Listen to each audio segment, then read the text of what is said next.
দুঃখিত, অনেকটাই দেরি হলো, কারণ ইতিমধ্যে অনেকক্ষণ ধরে একটা মিটিং চলছিল, লয়ারের সঙ্গেও অনেকক্ষণ ধরে কথা হচ্ছিল। তো কয়েকটা বিষয়, খুব জরুরি বিষয় একটুখানি বলার দরকার। প্রথমত, আজকে যে ডিভিশন বেঞ্চের যে মামলা, ডিভিশন বেঞ্চের মামলায় খুব দুর্ভাগ্যজনক যে লাইভ স্ট্রিমিং ছিল না, সেই জন্য আমাদের লয়ারদের বক্তব্য আপনাদের সামনে হয়তো সবটা আসেনি। এখানে দুটো বিষয় হচ্ছে যে আমরা যারা আছি তারা প্রত্যেককেই একটা অংশ, বড় অংশ যারা চাইছে 16কে 16 দিয়ে পরীক্ষা দিতে, আবার এটাও চাইছে যে 10 নম্বর এক্সপিরিয়েন্স যেন থাকে। এই নিয়ে একটা ডিভাইডেশন শুরু হচ্ছে। কেউ একটা অংশ বলছে যে না, আমাদের 10 নম্বর চাই, একটা অংশ বলছে আমার 10 নম্বর চাই না, কেউ কেউ বলছে আমাদের 16-25 থাকলেও অসুবিধা নেই, 10 নম্বর চাই, কেউ কেউ বলছে আমার 16 দিয়ে পরীক্ষা হোক কিন্তু এক্সপিরিয়েন্স 10 নম্বর চাই, ইত্যাদি ইত্যাদি পরীক্ষা নিয়ে চলছে। প্রথমত আমাদের আর্গুমেন্ট একটাই, যারা আজকে অনেকেই দেখলাম যারা আমাদের অংশ নয়, যারা যোগ্য শিক্ষক শিক্ষিকা শিক্ষাকর্মী নয়, বাইরের অংশ, তারা বিশাল টিপ্পনি মারছে যে 16 দিয়ে 16-র পরীক্ষা হবে। হ্যাঁ হবে, আমরাও চাই, সেটা নিয়েই আমাদের আর্গুমেন্ট, কিন্তু আমরা কোনো বেনিফিট পাবো না। ঠিক আছে, প্রথমত হচ্ছে আমরা পরীক্ষা দেব না। তারা আজকে টিপ্পনিটা মারছে, আমরাও বিভিন্ন রকম চেষ্টা তো করছি, আমরা দেব না পরীক্ষাটা, শেষ পর্যন্ত পরীক্ষাটা আমরা দেব না। ভাই, যারা টিপ্পনি মারছে তারাই পরীক্ষাটা দিবি লাস্টে, ঠিক আছে? আর যদি পরীক্ষা দিতেই হয় তাহলে পরে আমরা বেনিফিট নিয়েই দেব, সেই রাস্তাটাও আমরা তৈরি করছি, ঠিক আছে? তো সব জায়গায় তো আর সব কোর্টে তো আর বিভিন্ন রকম বাবা থাকে না। বাবা ছিল বলেই প্যানেলটা ক্যান্সেল হয়েছে আমাদের, তো বিভিন্ন জনা তো ধরে রেখে দিয়েছে, এখানে তো নিরপেক্ষতার জায়গা নেই। যাই হোক, আমাদের আজকে ডিভিশন বেঞ্চের যে আর্গুমেন্ট, সেখানে 16কে 16 দিয়ে পরীক্ষা, এটা যেমন আর্গুমেন্ট হয়েছে, কিন্তু বিরোধী পক্ষের লয়ার যারা এতদিন ধরে সুপ্রিম কোর্টে দাঁড়িয়ে বলল যে আনটেন্টেড ক্যান্ডিডেট বাছা সম্ভব নয়, তারা আজকে আনটেন্টেড বেছেছে। যাক, সুবুদ্ধি যে তারা বুঝতে পারছে, কারণ এটা যে সত্যি সত্যিই তারা উদ্দেশ্য প্রণোদিতভাবে করেছে, আজকেও তাদের বক্তব্যে সেটা প্রমাণিত। তারাও জানে এখানে আনটেন্টেড ক্যান্ডিডেট আছে, কিন্তু আমি পলিটিক্যাল স্বার্থে তাদের বাসটা দেব বলেই আমি সুপ্রিম কোর্টে গিয়েছি। তারা প্রথমে এটা দিয়েই সুপ্রিম কোর্টে কথা বলতে চেয়েছিল যে তার যারা ক্লায়েন্ট, যারা অর্থাৎ আনটেন্টেডদের বার করে যোগ্য ওয়েটিংদের নিয়োগ করা, কিন্তু সেই মাফিক তারা আর্গুমেন্ট করেওনি। যাই হোক, তাদের উদ্দেশ্যটা সবসময় নেতিবাচকই থাকে। এখনও তারা চেষ্টা করেছে যে আমরা যখন বলছি যে 16কে 16 দিয়ে পরীক্ষা নিয়ে তারপরেও আমরা বেনিফিট পেতে পারি, তার কারণ আমাদের কাছে অনেক অপশান আছে। আমরা জানি যে আমরা 7 বছর ধরে চাকরি করেছি, এবং সুপ্রিম কোর্টেও দুটো শ্রেণী, মূলত জাজমেন্টটাই তো ভুলভাল, দুটো অংশকে আইডেন্টিফাই করেছে, একটা টেন্টেড আর একটা হচ্ছে not specifically found to be tainted. এটা নিয়ে তারা আবার কটাক্ষ করছে। যাই হোক, আমি বলে দিচ্ছি, not specifically found to be tainted যে অংশটা, আমরা তাদের আবার দুটো ভাগ করেছে, একটা লেফট ফ্রম অ্যানাদার সার্ভিস আর একটা ইন সার্ভিস। তো লেফট ফ্রম অ্যানাদার সার্ভিস আর ইন সার্ভিসরা পুরনো চাকরিতে ফেরত যাচ্ছে, মানে যেতে পারছে, সুপ্রিম কোর্ট বলেছে, এবং ফুল বেনিফিট সহ, 7 বছরের বেনিফিট সহ। তাহলে ফ্রেশ ক্যান্ডিডেটরা সেই একই জিনিস, একই ক্যাটাগরির অন্তর্ভুক্ত, তাহলে তারা কোনো বেনিফিট কেন পাবে না? আইন তো কারোর সঙ্গে বৈষম্যমূলক আচরণ করতে পারে না, এটা কনস্টিটিউশনাল লকে ভায়োলেট করা হয়। তাহলে সেই আর্গুমেন্ট যেমন আছে, তেমন এই পারপাসে সুপ্রিম কোর্টের প্রচুর জাজমেন্ট আছে, মানছি। ডিভিশন বেঞ্চের সেই মুরুদ নেই, বা হাইকোর্টে সেই মুরুদ নেই যে সেইটাকে করতে পারে। সুপ্রিম কোর্টেও নিশ্চয়ই এই কেসটা চলে গিয়েছে, অলরেডি গিয়েছে, মানে কন্টেম্প মামলাও তো হয়েছে, আমরাও সেখানে যাচ্ছি। আমাদের প্রথম প্রশ্ন তো এটাই থাকবে, কারা টেন্টেড আর কারা আনটেন্টেড সেটা বলে দিন। আর not specifically found to be tainted কথাটার অ্যানালিসিস কি হতে পারে সেটাও আমরা জানতে চাইবো। অনেক কিছু জানার আছে এখনো, আর এখনো অনেক কিছু শেষ হয়ে যায়নি, সেই শেষটা আমরা দেখেই ছাড়বো, আর সেই রকম রাস্তাটাই আমরা করে রেখেছি আর করে রাখছি। হ্যাঁ, ইতিমধ্যে সেরকম কৌশলগুলোই করছি। আর বেশ কিছু প্রবলেম ফর্ম ফিল আপ নিয়ে অনেকেই আমাকে ফোন করেছে, বারবার ফোন করে জানতে চাইছে, সেই প্রবলেমগুলো একটু সলভ করার কথা বলছি। প্রথমত, যে স্পেশাল বিএড তারা বসতে পারবে কি না, মানে ফর্ম ফিল আপ করতে পারবে কি না, এনসিটির পুরনো রুল সেই অনুযায়ী যারা 45% ছিল তারা পরীক্ষায় মানে ফর্ম ফিল আপ করতে পারছে কি না, তো সিট কমে যাওয়া সংক্রান্ত বিষয় ইত্যাদি নিয়ে আমরা আগের দিন চেয়ারম্যানের সাথে আকস্মিকভাবে আমরা সাক্ষাৎ করেছি এবং ওবিসি কেস নিয়েও ইত্যাদি ইত্যাদি বলেছি। যে প্রবলেমগুলো এখানে আছে মানে ফেস করা হচ্ছে সেই বিষয় নিয়ে যখন প্রশ্ন করা হয়েছে, উনি বলেছেন যে আমরা কোনো ব্যারিয়ার এখন রাখছি না, অর্থাৎ সবাই অ্যাপ্লিকেশনটা সবাই করতে পারবে, অ্যাপ্লিকেশনটা সবাই করতে পারবে। সেখানে 45% বা 50% স্পেশাল বিএড আমরা কোনো কিছুতেই কোনো ফিল্টার রাখছি না। এখন ফিল্টার রাখবো পরে, ফিল্টার হবে পরে, কারণ এখন যেহেতু শুধু ফর্ম ফিল আপটাই হচ্ছে, ফর্ম ফিল আপটা যেহেতু করতে, তাই ফর্ম ফিল আপটাই যেহেতু হচ্ছে, তাই কোনো ব্যারিয়ার আমরা রাখছি না। তাই এই সমস্ত জিনিসগুলোর মধ্যে মানে ফর্ম ফিল আপটা করতে কোনো সমস্যা হবে না। এবার কেউ কেউ প্রশ্ন করছেন যে আমি 9-10-এর মানে চাকরি করেছি, 11-12-এও কি আমি এক্সপিরিয়েন্স মার্কসটা পাবো? যদি এক্সপিরিয়েন্স মার্কসটা লাগু হয় 2016 দিয়ে 16, এক্সপিরিয়েন্স মার্কস লাগু থাকলে যেখানেই চাকরি করুক না কেন, 9-10-এ বা 11-12-এ, সেই উভয় জায়গাতেই সে এক্সপিরিয়েন্স মার্কস পাবে, কিন্তু এজ রিল্যাক্সেশন পাবে শুধু সেটাতেই যেটাতে সে চাকরি করেছে।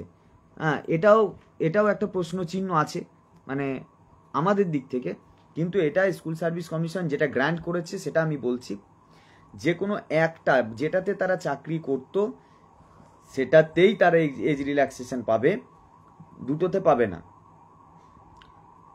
কেউ কেউ বলছেন আমি ফর্ম ফিল আপ করতে গিয়ে ভুল করে ফেলেছি, নতুন করে করব কি না? দুটোই করতে পারেন। প্রথমত হচ্ছে নতুন করে করতে পারেন, তাহলে দ্বিতীয়টা যেটা সঠিক হবে সেটাই অ্যাপ্লিকেবল হয়ে যাবে, 1 নাম্বার কথা। আর দ্বিতীয় নাম্বার হচ্ছে এডিট অপশান আসবে, যেহেতু আমি আবারও বলছি ফর্ম ফিল আপের ডেট এক্সটেন্ড হবে, সেই এক্সটেনশনের পরে গিয়ে এডিট অপশান আসবে, এডিট অপশান তখন এডিট করা যাবে। কেউ কেউ এটা প্রশ্ন করেছে যে আমি যে সময় মানে 2016 সালে পরীক্ষা দিয়েছিলাম, সেই সময় আমি এমএতে আমি যে সাবজেক্টে এমএ সেই সাবজেক্টে 50% ছিল, পরে আমি একটা অন্য ইউনিভার্সিটি থেকে এমএ করেছি, সেখানে আমার 60% মার্কস আছে, আমি কি নতুন এমএটার বা নতুন ডিগ্রিটা অ্যাপ্লাই করতে পারবো? উত্তর হচ্ছে হ্যাঁ, পারবেন। ফর্ম মানে যখন এই নোটিফিকেশান বেরিয়েছে, গেজেট বেরিয়েছে, তার আগে যে ডিগ্রি হোক না কেন সেই ডিগ্রি অ্যাপ্লাই করা যাবে। এটা হচ্ছে পরের।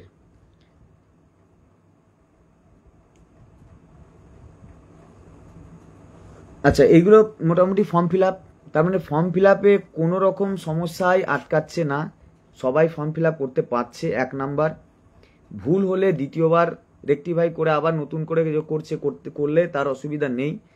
তাছাড়াও এডিট অপশান আসবে এক্সটেনশন দেওয়ার পরে, আর যদি নতুন ডিগ্রি কেউ ইউজ করতে চায় পুরোনোটা বাদ দিয়ে, সেটাও সে করতে পারে। বয়সের ছাড় একটাতে পাবে, দ্বিতীয়তে পাবে না। মোটামুটি এগুলোই যা মানে সমস্যা ছিল তাদের, সেই সমস্যাগুলো যারা বারবার ফোন করছে আমি এইগুলো বলতে বলা হয়েছিল, বারবার বলে দিচ্ছি। আর আরেকটা জিনিস, পুরনো চাকরি মানে কেউ যারা ট্রান্সফার নিয়েছে তারা কোন স্কুল আর কোন ডায়েস নাম্বার দেবে? অবশ্যই পুরনোটা দেবে, নতুনটা দেওয়ার কোনো দরকার নেই, পুরনোটাই দেবে, কোনো অসুবিধা নেই, পুরনোটাই দিতে হবে। আর হচ্ছে মোটামুটি এগুলোই, আর কোনো প্রশ্ন সেভাবে ছিল না। যারা যারা আমাকে বারবার ফোন করেছেন, যে প্রশ্নগুলো করেছেন সেই প্রশ্নগুলো মোটামুটি বলে দিলাম। মেন প্রশ্ন ছিল OBC case, 250 number, NCT, special B Ed, সবাই ফর্ম ফিল আপ করতে পারছে। এই ফর্ম ফিল আপের ক্ষেত্রে কোনো গণ্ডি বা ব্যারিয়ার রাখা হয়নি, সেই জন্য সবাই ফর্ম ফিল আপ করতে পারবে। 1, 2 হচ্ছে ফর্ম ফিল আপে ভুল হলে এক্সটেনশনের পর এডিট অপশন দেওয়া হবে। 3 হচ্ছে এক্সপিরিয়েন্স মার্কস দুটো যে কোনো একটাতে চাকরি করলেও যদি থাকে তাহলে দুটোতেই পাবে, কিন্তু বয়সের ছাড় শুধু একটাতে পাবে যেটাতে সে চাকরি করতো। মানে এগুলো আমি বলছি বা এগুলো সঠিক কি ভুল এটা আমি বলতে চাইছি না, শুধুমাত্র যে প্রবলেমগুলো এসছে স্কুল সার্ভিস কমিশন যেগুলো ক্লিয়ার করেছে সেটা বলছি। নতুন ডিগ্রি ব্যবহার করতে পারবে, আর ডায়েস অবশ্যই পুরোনোটা লাগবে, পুরোনোটাই দিতে হবে। আর একটা জিনিস যে অনেকেই দুদিন ধরে একটু মানে একটা বিষয়ে খুব উদ্গ্রীব হয়ে উঠছে, সেটা হচ্ছে যে এই রিটার্নেবল ডেট রিভিউর সুপ্রিম কোর্টের ওয়েবসাইটে প্রত্যেকটা জায়গায় রিটার্নেবল ডেট কেন এটা লেখা হচ্ছে, এটা বোধহয় বিশাল কিছু। আসলে আমরা যারাই রিভিউগুলো ফাইল করেছিলাম মোটামুটি ছুটির আগে আমরা ফাইল করে দিয়েছিলাম। 30 দিনের মধ্যে সেগুলোকে রিফাইলিং করতে হয়, মানে রিভিউ দিয়ে ডিফেক্ট ক্লিয়ার করতে হয়। এটা মূলত যারা সেই সময় করে দিয়েছিলেন তাদেরই, অথচ ডিফেক্ট ক্লিয়ার করেননি, সেটা নিয়ে রিটার্নেবল ডেট ফর রিভিউ ইত্যাদি এই কথাটা রিটার্নেবল ডেট হিসাবে এটা আসছে, এটা অন্য কোনো বিষয় নয়। আর এবার আসি আসল কথায়, যে এত আলোচনা এত ইত্যাদি ইত্যাদি করছি কেন। সেদিন যেমন একজন প্রশ্ন করেছিলেন যে পরীক্ষা তো আমরা দেবো না বলছি, 100% তাই, কিন্তু পরীক্ষা দেব না বলছি তাহলে এইসব নিয়ে আমরা কোর্টে কেন যাচ্ছি বা কোর্টে কেন লড়ছি? কারণ ফাঁকা মাঠে তো অনেকেই অনেক রকম গোল দিয়ে দিচ্ছে, হ্যাঁ, এবং বিচারপতিরা যেহেতু পুরোপুরিভাবেই আমাদের কোনো বিষয়ই তারা অ্যাকসেপ্ট করতে রাজি নয়, সবটাই যেন তারা মানে ধরে নিয়েছে যে রাষ্ট্র যা বলে দেবে সেটাই করবে, সেরকমই হয়েছে। তো এখানে আমি আবারও বলে দিচ্ছি যে আমরা শুধুমাত্র ডিফেন্ড করছি কারণ ফাঁকা মাঠে গোল যাতে হয়ে না যায়। এবং আমি আগেও বলেছিলাম যে অনেকে আবার এটাও বলছে যে আপনারা তাহলে সুপ্রিম কোর্ট হাইকোর্টে কেন এসব করছেন, সুপ্রিম কোর্টে কেন যাচ্ছেন না। প্রথমত আমি অনেক দিন আগে বলে দিয়েছিলাম, আজকেও সেটা আমি আবার দ্বিতীয়বার বললাম, আমি বলেছিলাম 14 তারিখ পর্যন্ত সুপ্রিম কোর্ট ছুটি, 14 তারিখ পর্যন্ত আমাদের কোনো কেস ভ্যাকেশন বেঞ্চে উঠবে না এরকম বলেছিলাম। অনেক গাল খেয়েছিলাম, কারণ আপনারা তো মানে মনোমুগ্ধকর রুচিশীল কথা শুনতে পছন্দ করেন, যেটা মিষ্টি লাগে, যেটা আমাদের পক্ষে সম্ভব। এই মিষ্টি কথাটা তারা বলতে পারবে যারা চাকরি হারাদের অন্তর্ভুক্ত নয়, বাইরে কেউ হলে বলতে পারবে, আমরা বলতে পারবো না, কারণ আমরা ডাইরেক্টলি এর ভিতরে আছি। যেটা আইন অনুযায়ী সেটাই আমরা বলছি, যেটা সঠিক তথ্য পাচ্ছি সেটাই বলছি, এবং পরে সেটাই হচ্ছে বাস্তবায়িত হচ্ছে। আমরা বারবার বলছিলাম যে কেন আমরা মানে 2016 এই ক্যান্ডিডেটরা এখনই সুপ্রিম কোর্টে গিয়ে কিছু লাভ হবে না, কারণ 14 তারিখ পর্যন্ত ভ্যাকেশন। এবং আমরা বলছিলাম MA করব না এখন, কারণ আমার রিভিউটা পড়ে আছে, রিভিউতে অনেক রকমের গ্রাউন্ড আছে, এবং রিভিউটা শুধু গ্রাউন্ড নয়, আমরা রিভিউটাকে অন্যভাবে নিয়ে যেতে চাইছি, যাতে রিভিউটা আমাদের কোনোভাবে অ্যাকসেপ্ট হয়। ওটা হলে আমাদের সব মানে হয়ে যাবে, এবং আমরা সেই চেষ্টাটাই করছি, পরিষ্কার কথা। কারণ রিভিউ ছাড়া আমাদের কাছে অন্য কোনো লক্ষ্য নেই, এটাই সহজ সত্য। এখন সুপ্রিম কোর্টে অলরেডি কন্টেম ফাইল হয়েছে, সেখানে নিশ্চয়ই সেখানেও আমরা পার্টি হব। কারণ কি, এইগুলো হচ্ছে সেফগার্ড। ফার্স্ট প্রশ্ন সুপ্রিম কোর্টের কাছে এখনো কেউ করা হয়নি, এই কারণেই করিনি যেহেতু রিভিউটা আছে বলে, নাহলে MA করে এগুলো করে নেওয়া যেত। আরে not specifically found to be tainted, এটা কোন ধরনের শব্দ চয়ন? আইদার আপনাকে চোর বলতে হবে, আর তা নাহলে চোর নয় বলতে হবে। চোর হতে পারেন বলে আপনি আমাকে শাস্তি দিতে পারেন না, এটা হতেই পারে না। এইটা রিভিউতে আমাদের প্রধান গ্রাউন্ড, এবং এটা দিয়ে আমাদের কাজ শুরু হবে। এবং এখনো পর্যন্ত সেটা যদি যায় সুপ্রিম কোর্টে এই নিয়ে, তাহলে সেই প্রশ্নটা কিন্তু এখনো রয়ে গেছে। আবার আপনি বলছেন not specifically found to be tainted, তাহলে তারই এক ক্যাটাগরি, একই অংশ ইন সার্ভিস। আমরা কিন্তু ইন সার্ভিস বা লেফট ফ্রম অ্যানাদার সার্ভিসের বিরোধিতা করছি না, এটা যেন কেউ ভাববেন না। এটাকে আমরা ঢাল হিসাবে ব্যবহার করতে চাইছি, তাতে তো সবার লাভ। যারা লেফট ফ্রম অ্যানাদার সার্ভিস চাকরিটা ফিরে এলে তারা নিশ্চয়ই পুরনো চাকরি থেকেও যেতে চাইছে না, কিন্তু সুপ্রিম কোর্ট এমন একটা জাজমেন্ট দিয়েছে যে এই অংশটা আমাদের ঢাল হিসাবেও কিন্তু কাজ করবে। আমাদের মানে সবার, লেফট ফ্রম অ্যানাদার সার্ভিস বা ইন সার্ভিস সবার কিন্তু ঢাল হিসাবে ব্যবহার করবে। কেউ যেন ভাববেন না যে এটা আমরা কোনো বিরোধিতা করছি, এটা একদমই নয়। তো সেখানে সেই ক্যাটাগরি 7 বছরের সিনিয়রিটি এবং 7 বছরের পুরো ইনক্রিমেন্ট সমস্ত কিছু পাচ্ছে। হ্যাঁ, আর আমাদের জন্যে এই এক শ্রেণীর মানে মদতপুষ্ট লয়ার তারা আর্গুমেন্ট করছে, তারা এরা পুরো প্রসেসটা নাল অ্যান্ড ভয়েড হয়েছে। প্রসেসটা নাল অ্যান্ড ভয়েড হয়েছে তো কী হয়েছে, আমার 7 বছরের চাকরি, 7 বছরের কর্মকাণ্ড, ভোট করা, আমার খাতা দেখা, সমস্ত কিছু নাল অ্যান্ড ভয়েড। তাহলে সেটাও তো হয়, সেটা নয়।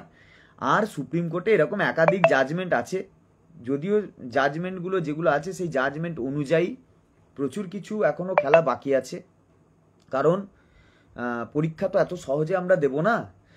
তাই শুধুমাত্র রিভিউর দিকে তাকিয়ে আছি। রিভিউটার মানে অনেক সময় হয় না যে পড়ে পড়ে মার খাচ্ছি শুধু সময়ের অপেক্ষায়, ঠিক আছে? তো এখন সেটা খেতে হচ্ছে, মার খাচ্ছি আমরা সত্যি সত্যি রিভিউর দিকে তাকিয়ে। যাই হোক, মোটামুটি যেটা বলার, যে প্রবলেমগুলো আজ ছিল, মানে অনেকে ফোন করছিল ফর্ম ফিল আপ নিয়ে, সেটাও বলে দিলাম, এই সমস্যাগুলোর এই সমাধান। আর রিটার্নেবল ডেটটাও বলা হলো। আর এখনও বলছি যে রিভিউ আমাদের লক্ষ্য এবং এক এবং অদ্বিতীয় লক্ষ্য, সেখানে সুপ্রিম কোর্টের কাছে এখনও অনেক কিছু ক্ল্যারিফিকেশন নিতে বাকি আছে।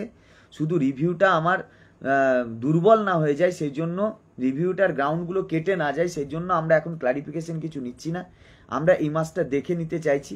তবে এটুকু আপনারা নিশ্চিত থাকুন, পরীক্ষার আগে অনেক রকমের পরীক্ষা স্কুল সার্ভিস কমিশনকেও দিতে হবে, সরকারকেও দিতে হবে, কোর্টকেও দিতে হবে।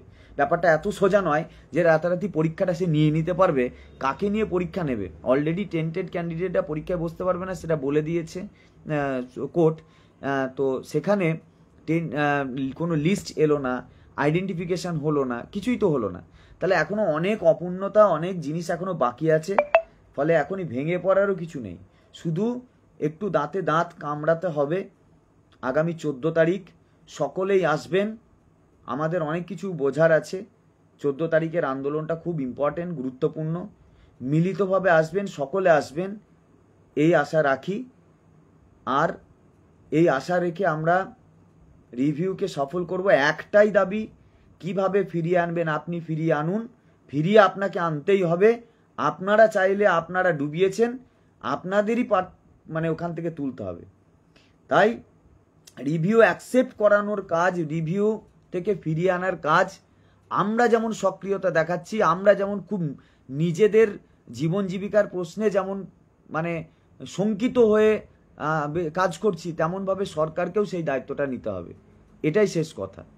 যাই হোক, সকলে ভালো থাকবেন এবং অবশ্যই আপনারা নবান্ন অভিযানে দলে দলে একত্রিত হয়ে আসবেন।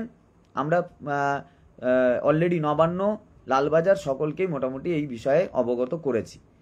দেখা যাক, আমরা নিশ্চয়ই সফল হব, এই আশা আমরা রাখি।